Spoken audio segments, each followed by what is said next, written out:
大家好，宗教教育中心一直以嚟都好希望小朋友能夠愛上閱讀。由2010年開始，已經向全港幼稚園同埋小學推出親子閱讀證書獎勵計劃。17年嚟已經有超過8萬個家庭參與，真係好受老師同埋家長歡迎㗎。小朋友亦都享受到閱讀嘅樂趣。今年我哋仲換咗全新設計嘅公司 logo， 繼續喺唔同國家搜羅優質童書，激發孩子嘅想像力，培養良好嘅品格。每年嘅親子閱讀證書獎勵計劃都可以透過學校或者自行參加。今年我哋精心挑選更多優質同埋獲獎嘅圖書，仲有唔少得獎作品，例如世界插畫獎入圍作品、維也納兒童與青少年圖書獎同埋朗代樂童書大獎嘅作品等等，題材非常多元化，有知識廣博嘅科普作品、橋梁書、小說，仲有漫畫等等嘅類型，既能夠啟迪心智，又充滿趣味。今年特別推介人氣童書作家黃淑芬嘅兒童哲思小童話系列，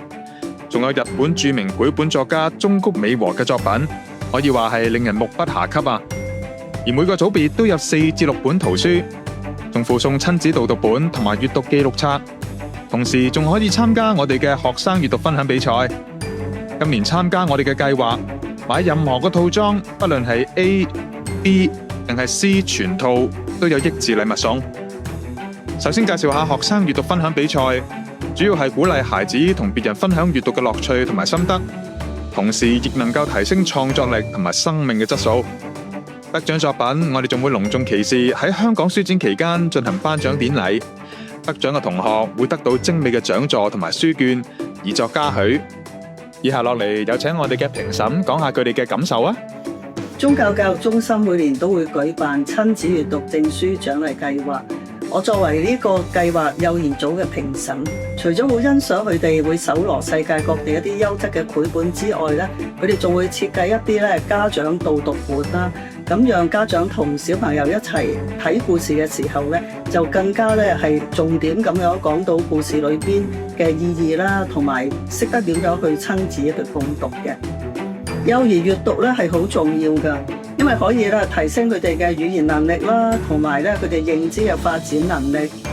亦都可以咧促進佢哋咧一啲社交嘅能力嘅。當佢哋升咗上小學之後咧，由於佢哋打好一個學習嘅基礎咧，佢哋就會自行閱讀啦。喺閱讀嘅過程裏邊，仲會揾到生命嘅意義同埋生活嘅樂趣添。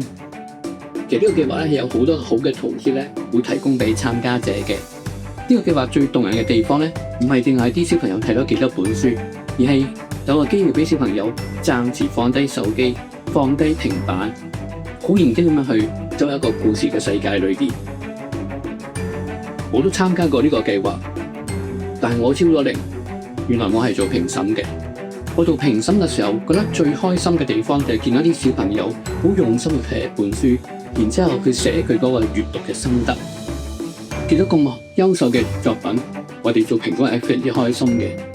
你有冇興趣俾自己一個機會去參加呢個嘅挑戰呢？呢個係獎勵計劃，等緊你嘅參與。而親子導讀本能夠帶出圖書嘅核心價值，仲會附上圖書相關資料同埋親子共讀方向俾家長參考㗎。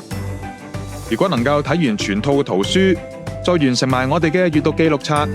同學仲可以得到一張精美嘅證書以作獎勵添。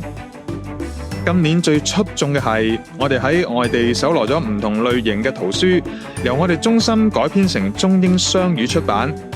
大部分嘅圖書啦，仲可以透過 QR Code 聽到2至3種語言嘅有聲故事，包括粵語、英語同埋普通話，